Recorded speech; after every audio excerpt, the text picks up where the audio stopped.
4 س تكعيب زائد 3 س تربيع زائد 5 س زائد الواحد. دي كسر حدود من الدرجه كام؟ الثالثه. ليه من الدرجه الثالثه؟ عشان اكبر اس 3 صح؟ واحد ثالث.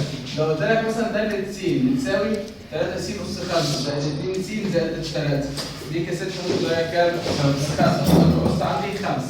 طب لو قلت لك داله س بتساوي جذر س زائد 3 س زائد الواحد، دي من درجة كام؟ لا دي مش كسرة حدود، لأن الأس هنا عندي مش عدد صحيح. لازم عشان تبقى كسرة حدود يبقى الأس عندي عدد صحيح، ماشي؟ خلاص؟ فيها مشكلة؟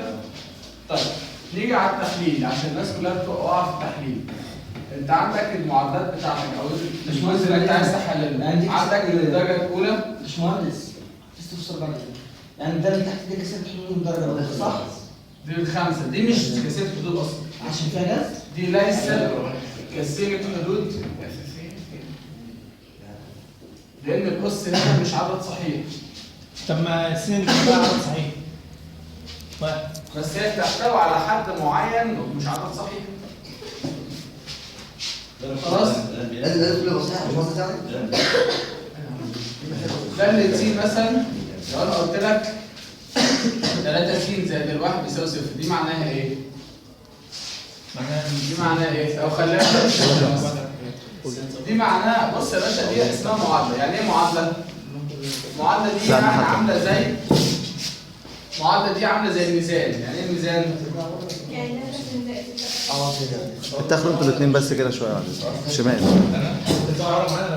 توصل في الشمال. يعني إيه؟ دلوقتي ايه اللي يخلي الطرف اليمين ده بصفر؟ مش الطرف الشمال بصفر؟ الطرف اليمين ده بصفر صح؟ ايه ليه؟ سالب 6 زائد 6 12 مش هينفع صح؟ دي لازم تبقى بسالب 2 عشان 3 بسالب 2 سالب 6 زائد 6 تساوي كام؟ 12. هنوزن بنجيبها ازاي؟ 3 س يساوي كام؟ سالب 6. تودي بعكس اشاره وتقسم على الثلاثه الطرفين. يبقى س يساوي كام؟ سالب 2. وهكذا. مفهومه؟ صعبه؟ تعالى بقى التحليل من الدرجه الثانيه. التحليل من الدرجه الثانيه بيتكون من ايه؟ عندك يا اما فرق بين مربعين او تحليل مقدار ثلاثي.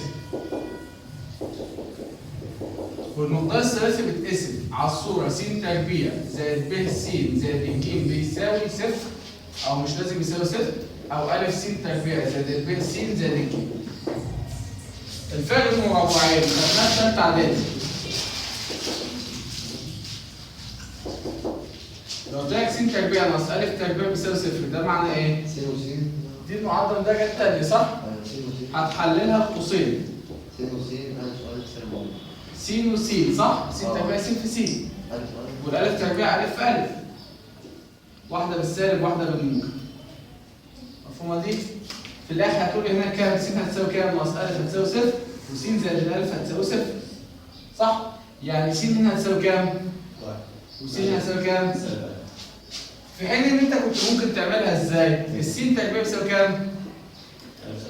الف تربيع صح؟ وتقوم واخد الجذر التربيع للطرفين يبقى الس هتساوي كام؟ لا سالب موجب او سالب الف. ماشي؟ الجذر التربيع موجب او سالب صح؟ مفهومه؟ طيب دي لو كانت معادله. لو انا قلت لك مثلا عندك س تربيع ناقص 4 تعرف تحللها؟ صح كده؟ س تربيع مثلا ناقص 16 س ناقص 4 في س زائد 4 صح؟ طيب 25 س تربيع ناقص 16 ص تربيع 5 س 5 س 5 س 5 س و4 ص و4 ص و4 ص صح؟ وسالب واحدة سالب واحدة موجب. مفهومة كده؟ فيها مشكلة؟ لا فيها مشكلة؟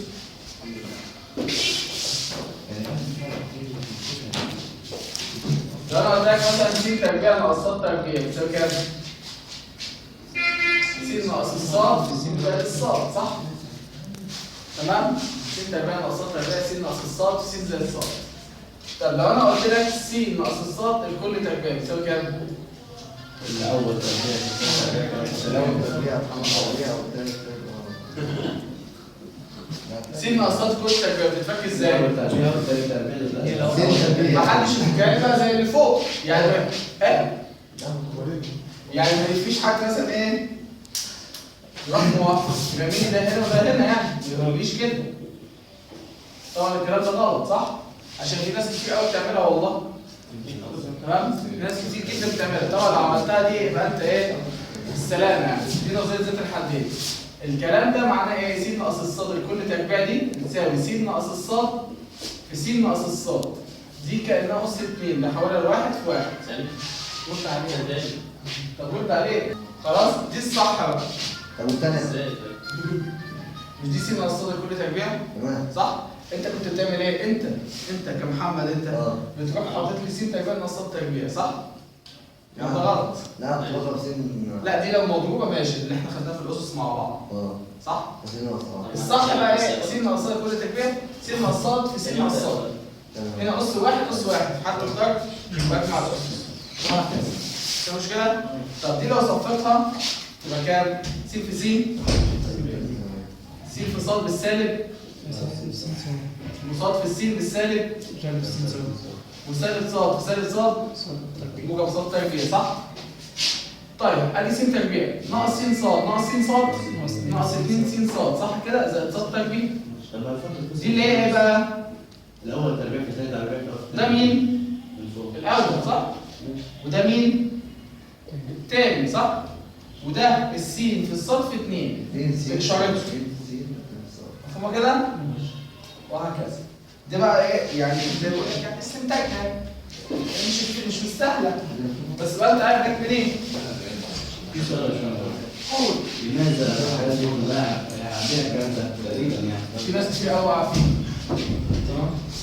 طيب يعني انت ممكن ايه لو انت عندك قوس في اول زائد او ناقص ثاني حدين اهو تربيع. عندك حدين مجموعين على بعض.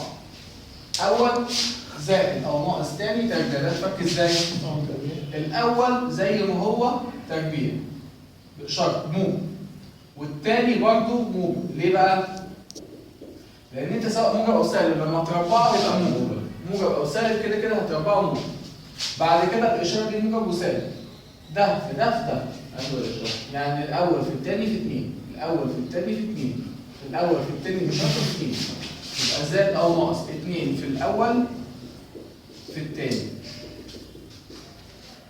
مفهومة كده؟ صعبة؟ لو قلت لك مثلا جذر س زائد جذر ص الكل تربيع حد عارف كده؟ تبقى سين زائد صاد 2 الأول تربيع غير جذر سين الأول تربيع غير جذر والثاني تربيع صاد غير جذر الأول في الثاني في 2 اللي هو زائد 2 جذر س في جذر ص تبقى جذر س ص على طول. لو قلت لك مثلا 3 س تربيع ناقص 5 تربيع اعملوا ايه؟ 9 2 نص 4 يلا بينا. الاول تربيع 9 س اس 4 الثاني تربيع الاول في الثاني في 2 2 في 3 6 س تربيع 5 30 س تربيع. صعبه؟ لا سهل. في واحد يقول لك ايه؟ لا يا باشا محفظها الاول تربيع الاول في الثاني في 2 زائد الثاني تربيع. الجمع ما هو الجمع ايه عمليه ابتدائيه 3 زائد 4 هي 7 طب 4 زائد 3 7 اكيد 7 برضه. طب السالب 2 طب السالب 2 ماذا السالب 2 خلاص هندسه مفهومه كده يا جماعه فيها مشكله؟ طيب والله انا مزعلك عاشور. يبقى واحد على سين الاول واحده على س الاول تربيع الجذر كتير مع ايه؟ مع التربيع واحده على س الثاني تربيع بيصير الجذر س الاول في الثاني في 2 واحد على جذر س في جذر س بالسلام 2 هو كده صعبه؟ فاهم المهم؟ لا مهم بتاعنا خلاص؟ يا باشمهندس حسيت انت بعد ما قتلتنا عايز تداوينا تاني. الدواء ده كان الاول قبل ما ناخد احنا على فكره اول حصه دي الفيديو ايه؟ س نص 4 ناقص 16 سنه كده عايز احلل س نص 4 6 4 س نص 4 كام؟ س تربيع 16 4 4 تعرف تحلل تاني؟ 4 احلى شويه 2 سين زائد زائد 2 سين انا زائد حليت التربيع على دي حلت دي ايوه ايوه ما تحليش لا خلاص ليه بقى؟ مجموع مكعبين عشان كده مجموع مربعين لا مهم. ليه حد عارف ليه؟ مجموع مربعين ما يتربعش ايوه ليه ليه ما انا عارف مش اعلى عشان كده سواء بالصفر كده وانت الاربعه الحدانيه وخدها لو انت عندك مثلا س تربيع ناقص 4 بيساوي 0 مثلا تمام دي كنت بتعمل ايه؟ بتودي الس تربيع بعكس الاربعه بعكس اشاره يبقى س يساوي كام؟ 2 هو اللي هي التحليل يعني صح؟ طب لو انت مثلا س تربيع زائد 4 بيساوي 0 سين تربيع على زائد ناقص 4 س تربيع بيساوي كام؟ سالب 4 مش جاذب. جاذب سالب 4 سين ما تحلش تحت الجذر وهكذا وكده كده انت اصلا ضربت س ناقص 2 س زائد 2 تبقى س تربيع ناقص 4 بس انما دي مالهاش معنى مالهاش لازمه طب لو انا قلت لك س اس 6 ناقص 16 تعرف تحللها يا محمد؟ انا سين ناقص 3 ايوه يا محمد ايوه سين ناقص 3 ناقص 4 س 3 زائد 4 ماشي سين ناقص مفهوم كده؟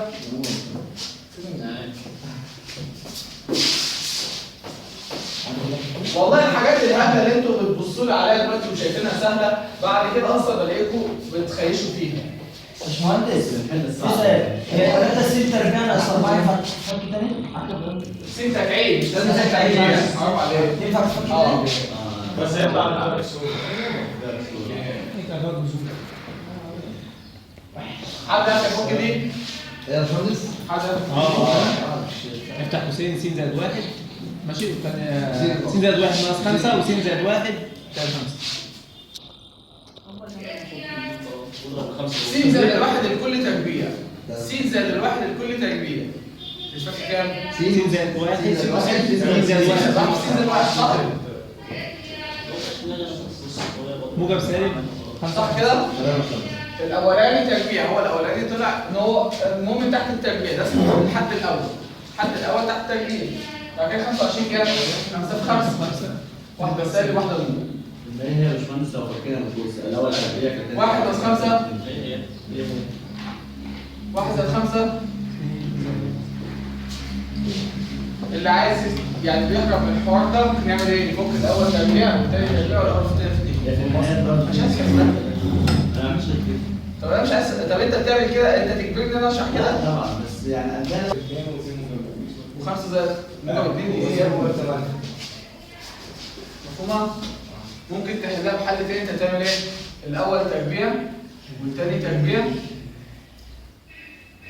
والاول في الثاني في 2 ناقص 9 بعد كده تبقى كام؟ س تربيع زائد 10 س 25 ناقص 9 كام؟ 16 لو انت ضربت دول في بعض يوصلوا كده او لو انت هو حل هتوصل الكوسة كده. تاني ولو حل الكوسة تاني لو انت فكيت دول هتوصل كده لو انت ضربت دول في بعض هتوصل كده فيها مشكله؟ حد مش فاهم؟ كله زي الفل؟ لو حد يعرف يحل لي س ناقص 4 بكام؟ هنرفع السين دي نص او ناخد سين جذر بتساوي أربعة. جذر سين نحس الدنيا سين لا انا عايز احللها عايز جذر س جذر س هقول لك عندي جذر سين ناقص 2 وجذر سين ناقص جذر س ايوه هي جذر هي نص الاربعه كام؟ 2 تمام؟ مش فاهم؟ ايه الاخبار؟ صعبه؟ بتاع س مستفيدين على 3 ناقص 25 هناخد الجذر فاهم كده صح؟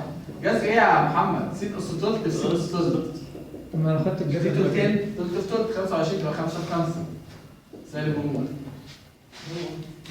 انا بشرح كفايه مربعين فبدي كل حاجه على شرط المربعين ما هي عندك طريقه ثانيه حلها لا انا هنا بحلل انا ما بستواش بصفر لا انا كانت دي مش معادله ده مقدار او قانون او قاعده دي مش معادله معادله لما تكون بتساوي صفر كده حد عنده مشكله نخش على الدرس الثاني اللي هو بتاع تحليل مقدار ثلاثي اسمه ايه؟ باشمهندس مرة ثلاثي ايه يا محمد يا عواد هو انت عارف تلاقينا يعني اه مراجعه سريعه زي الفل يا باشمهندس غلطان يعني؟ لا يا باشمهندس زي عصر والله ده في حاجة في المرتبات اصلا لا زي عصر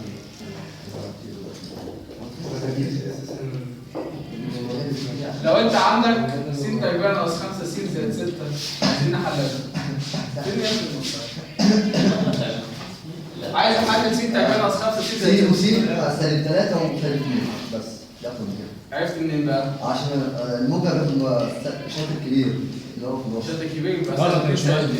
سالب 3 سالب 2. طيب هو الناس كلها يعني ايه؟ فاهمه الكلام بس ايه؟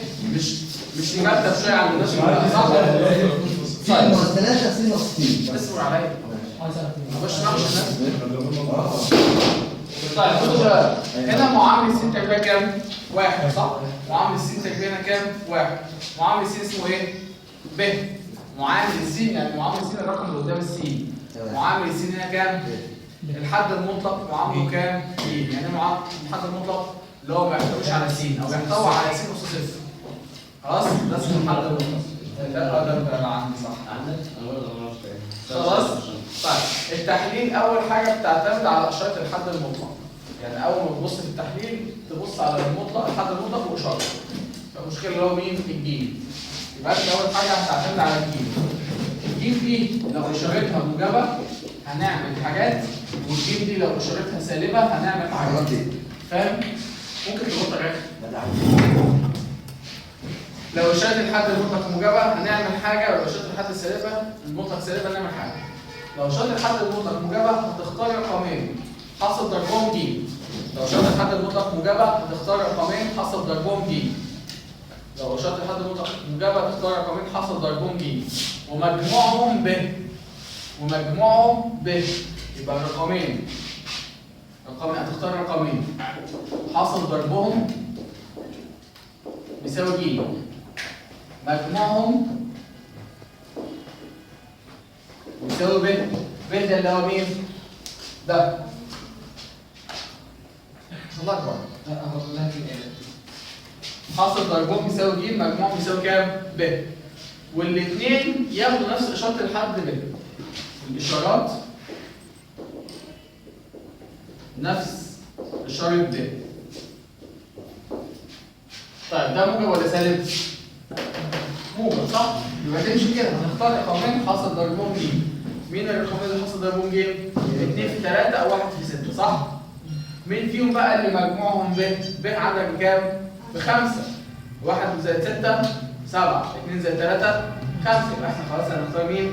2 في 3 صح؟ انت عندك الستة دي 1 في 6 او 2 في 3 صح؟ 1 زائد 6 7، 2 زائد 3 يبقى هو ده الصح ماشي؟ يبقى احنا هناخد س وس 2 في 3. واخر حاجه هنعملها ايه؟ الاشارات لها نفس اشاره الحد المطلق الحد الاوسط اللي هو ب، اللي هو هياخدوا نفس الاشاره اللي هو سالب وسالب. وصلت؟ يبقى لازم تحفظها كده. لو الاشاره بتاعت الحد المطلق موجبه يبقى عايزين رقمين حاصل ضربهم ج ومجموعهم ب وياخدوا نفس اشاره ب. يعني ايه؟ لو انت قلت بص لو ضربت ده في ده هيديك كام؟ سالب 3 س. ولو ضربت ده في ده هيديك كام؟ سالب 2 س. سالب 3 س وسالب 2 س سالب 5 س اللي هي في النص دي صح؟ ولو ضربت السالب 2 في السالب 3 يديك كام؟ موجب 6. هو ده اللي احنا بنبقى عايزين نوصله. ماشي؟